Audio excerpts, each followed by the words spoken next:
Bismillahirrahmanirrahim. Dear students, आज का हमारा टॉपिक है फिल्ट्रेशन। फिल्ट्रेशन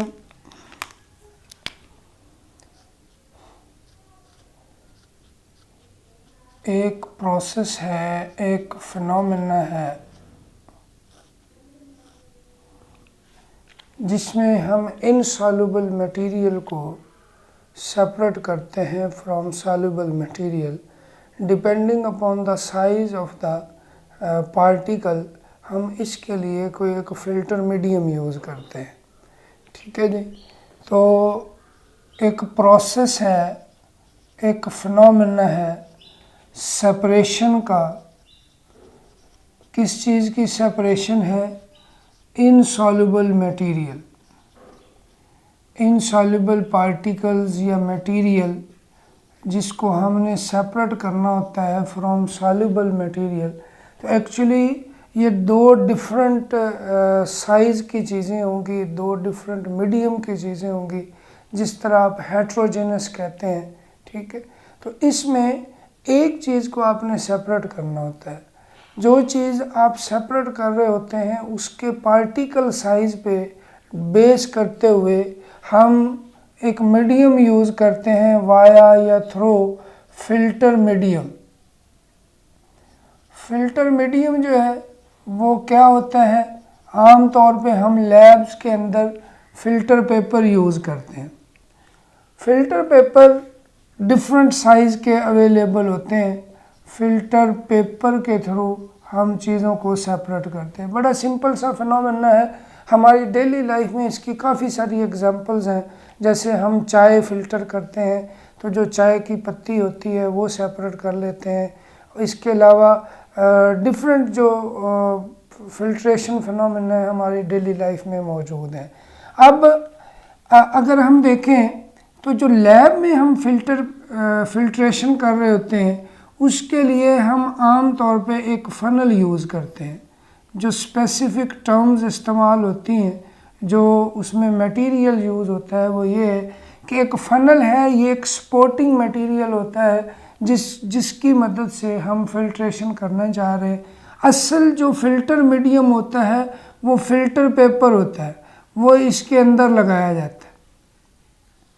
उसकी एक जो है ना एक तरीका कार है उसको फोल्ड करने का, उसको ख़ास तरीके से फोल्ड करके इसके अंदर लगा दिया जाता है।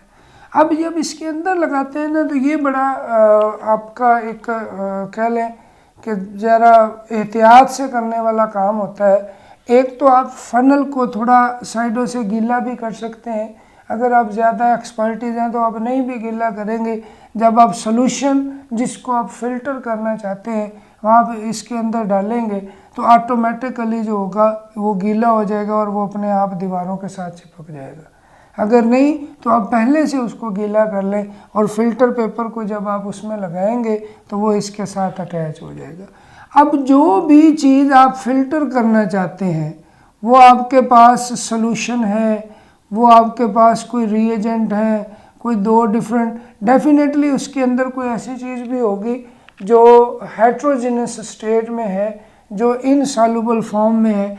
तो सपोज़ ये आपका फ़िल्टर मीडियम है जिसको आप फ़िल्टर सॉल्यूशन है जिसको आप फ़िल्टर करना चाहते हैं, सैंपल सॉल्यूशन। आप इसकी मदद से आप इसमें ये सॉल्यूशन इन करेंगे। जब आप इसके अंदर ये सॉल्यूशन डालेंगे, यहाँ पर दो चीज़ें हमें केयर करनी पड़ती है। वो क्वेश्चन भी आता है कि आम तौर पे ये होता है कि स्प्लैशिंग हो जाती है। स्प्लैशिंग क्या होती है कि जब आप इसको फ़िल्टर कर रहे होते हैं ना तो आप इसको किसी मीडियम के अंदर कोई नीचे बीकर लेते हैं जिसमें आपने उसको कलेक्ट करना होता है फ़िल्ट्रेट को। जो चीज़ फ़िल्टर होकर नीचे आ गई इसको बोला जाता है फ़िल्ट्रेट। ठीक है। और जो चीज़ ऊपर रह जाएगी इसको रेजिड्यू बोलते हैं। ये कोई क्रिस्टल हो सकती है, ये कोई जैसे वो चाय की पत्ती की हमने बात की वो हो सकती है, कोई भी ऐसा इसके अंदर इनसॉल्युबल मटेरियल जो इस फिल्टर पेपर से नहीं गुजर सकेगा, वो ऊपर रह जाएगा, वो रेजिड्यू, और जो चीज़ें नीचे चलेंगी वो फिल्ट्रेट। अब बात हम कर रहे थे स्प्लैशिंग की। जब फिल्ट्रेट नीचे गिरता है तो वहाँ पर ये ड्रॉप्स निकलते हैं, मतलब आपका वो जो सोल्यूशन है वो ज़ाया हो सकता है, फिल्ट्रेट ज़ाया हो सकता है, जो कि आप आम तौर पे ये कह सकते हैं कि उससे क्या फ़र्क पड़ना। लेकिन अगर हम केमिस्ट्री में बात करें तो जब हम कैलकुलेशन पे जा रहे होते हैं तो इवन कि एक माइनर सी चीज़ को भी हम इग्नोर नहीं कर सकते, तो इसलिए हमने बड़े एहतियात से काम करना होता है। तो इसके लिए हम क्या करते हैं, आम तौर पे हम स्प्लैशिंग को ओवरकम करने के लिए, स्प्लैशिंग को ख़त्म करने के लिए हम एक तो यूज़ कर सकते हैं, लॉन्ग स्टेम होना चाहिए, लॉन्ग स्टेम की फनल। ये फनल है, ठीक है, ये फनल है, इसका ये वाला पार्ट जो होता है ना ये कहलाता है स्टेम। तो ये लंबा लेंगे, ठीक है, ताकि वो जिस सोल्यूशन के अंदर हम फिल्ट्रेट्स डाल रहे हैं उसके अंदर तक चला जाए। और ज़्यादा ऊंचा रखेंगे, उनमें गैप होगा, तो वहाँ से जब ड्रॉप गिरेगा तो वो ज़्यादा फोर्स से गिरेगा और वहाँ से स्प्लैशिंग के चांसेस बढ़ जाते हैं।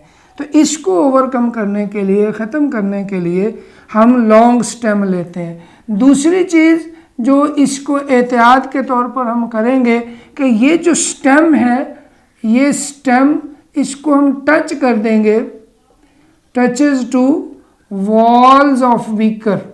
जिस बीकर में हम फिल्ट्रेट को इकट्ठा कर रहे हैं उस फिल्ट्रेट की वॉल के साथ हम उसको अटैच कर दें, ताकि ये ड्रॉप अगर गिरे तो वो उसकी दीवार के साथ अटैच हो और वहाँ से वो मूव करता हुआ नीचे वाले फिल्ट्रेट में शामिल होता रहे।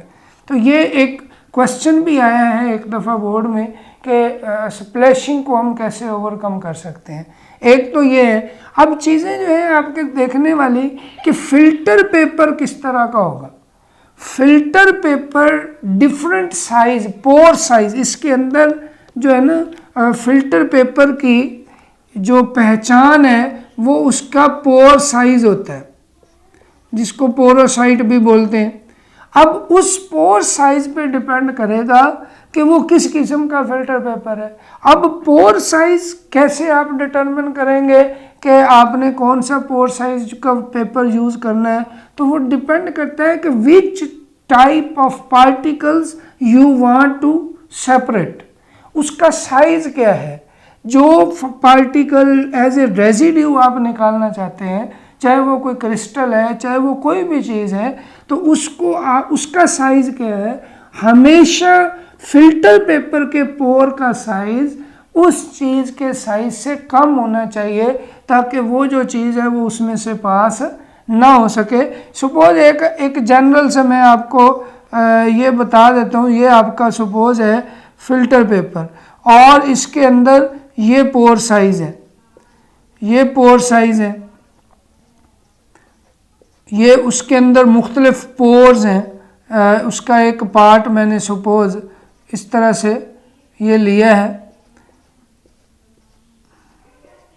अब इसके अंदर आप पार्टिकल जो फिल्टर करना चाहते हैं, एक तो ये आपका मीडियम होगा या जो भी चीज़ है इस तरह के हो सकते हैं, ठीक। दूसरा आपका ये वाला पार्टिकल ऐसे करके भी उसके अंदर मौजूद हो। तो आप देखें कि जो ये वाला पार्टिकल है ये एज ए क्रिस्टल या रेजिड्यू रह जाएगा, और ये जो छोटे पार्टिकल हैं वो इससे गुजरकर वो नीचे आएंगे। ये इस तरह से मूव करेंगे ना जब नीचे को, तो इसमें से गुजरकर वो छोटे पार्टिकल, ये जो चीज़ होगी ये फिल्ट्रेट होगी।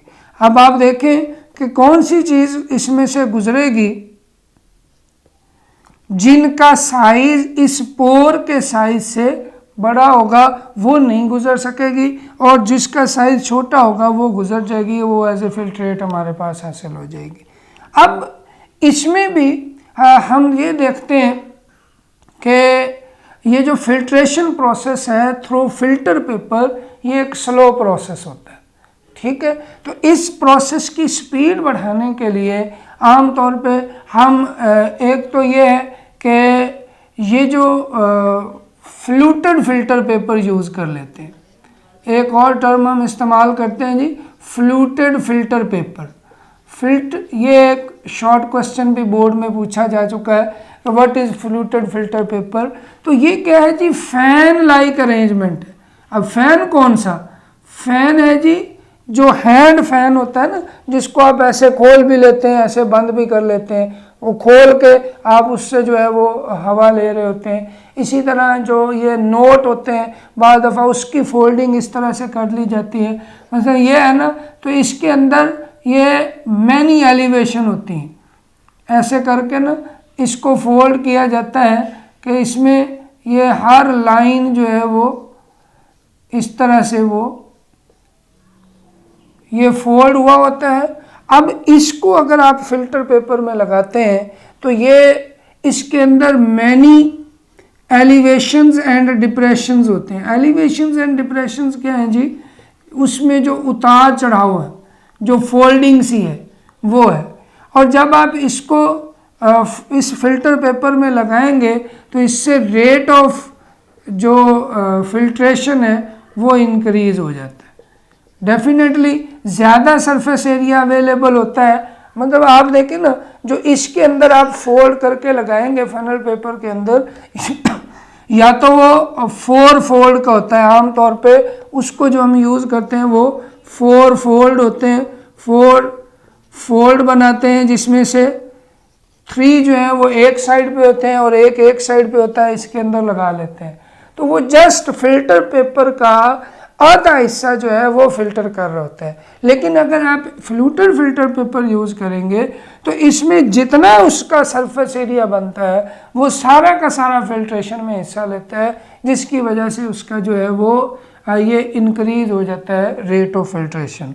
ठीक है, इस तरह से ये है फिल्ट्रेशन। इसके अलावा इसमें एक टर्म और इस्तेमाल होती है, एपेक्स एंगल। ये MCQs के लिहाज से भी पूछा जा सकता है। एपेक्स एंगल, एपेक्स एंगल क्या चीज़ है? एपेक्स एंगल होता है जी, ये जो फनल है ये जो इसका इस वॉल और इस वॉल के दरमियान एंगल बन रहा है, इसको एपेक्स एंगल बोलते हैं। और ये आमतौर पे 60 डिग्री का होता है, जो इसको आप ऐसे भी कह सकते हैं, ये वाला ये कह लें, ये एंगल जो है ये एपेक्स एंगल है। और यहाँ से ये नीचे उसका स्टेम होता है, सर्कमफेरेंस है ऊपर वाला हिस्सा। तो ये है जी फिल्ट्रेशन। उम्मीद है आपको समझ आ गई होगी। फर्दर इसमें कोई क्वेश्चन हो या कोई भी आप इसमें कमेंट्स देना चाहें तो आप इस नीचे कमेंट सेशन में बता सकते हैं। Thank you very much. Allah हाफिज़।